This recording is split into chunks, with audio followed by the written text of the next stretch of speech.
Не любители единственного государственного языка Республики Казахстан, казах тилі, а также те, которые принципиально не хотят его учить из-за своего шовинизма, но при этом живут на казахской земле, для вас есть одна новость.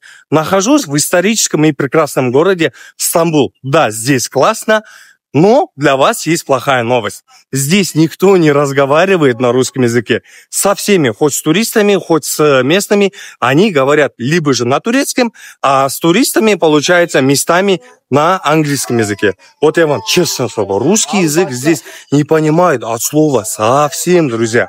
Так что, если вы выучите единственный государственный язык Республики Казахстан, казах тилі, для вас откроются все двери тюркских стран. Потому что если вы знаете казахский язык, вы можете смело поехать и в Турцию, и в Азербайджан, и в Узбекистан, и еще в какие-то тюркские страны, да, потому что казахский язык является основой тюркского языка. И если для вас принципиально не учить казахский язык, то вы можете подучить английский язык. Он вам тоже поможет, потому что на английском языке говорят во всем мире, да, друзья? Так что давайте не будем упрямиться и будем учить единственный государственный язык Республики Казахстан, казах тилі, для своего же блага, чтобы погулять в прекрасной Турции. Привет вам всем из Стамбула.